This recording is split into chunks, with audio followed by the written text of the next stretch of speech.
Paksang ito ay rated SPG, striktong patnubay at gabay ng magulang ang kailangan. Laking gulat nga ni Pablo nang malaman niyang kapangalan ni David ang tanggol na kanyang nakabangga sa bar. Kaya naman sinabi niya sa kanyang sarili na sigurado siyang may tinatagong baho ang Montegagong yun at yun ang kanyang paiimbestigahan.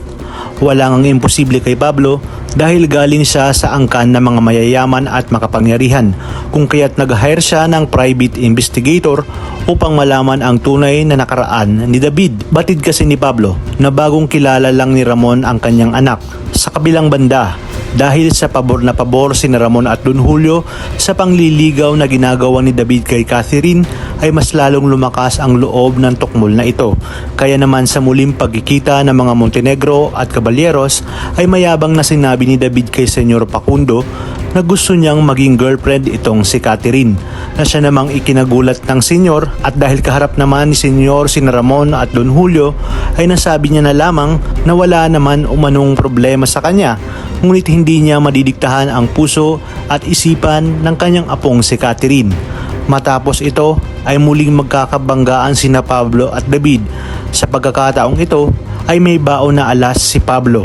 Nalaman na kasi ni Pablo mula sa kanyang inutusan na private investigator na hindi Jesus Nazareno ang tunay na pangalan nito, kundi David de Magiba.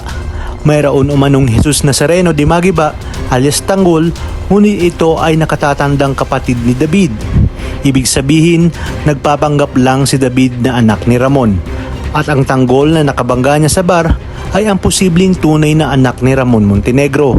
Kaya naman sinabi ni Pablo na subukan lang ni David na diskartehan muli ang kanyang kapatid na si Catherine at makikita ni David ang kanyang hinahanap. Walang kaalam-alam si David na alam na pala ni Pablo ang tungkol sa kanyang pagpapanggap.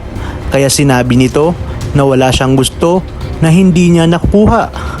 Di na rin nga nakapagpigil pa itong si Pablo at nagulantang si David nang tawagin siyang David ni Pablo na para bang halos lumubog sa kanyang kinatatayuan.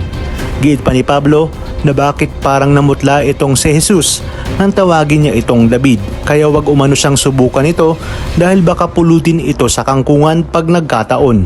Dagdag pa ni Pablo na marami siyang alam tungkol dito.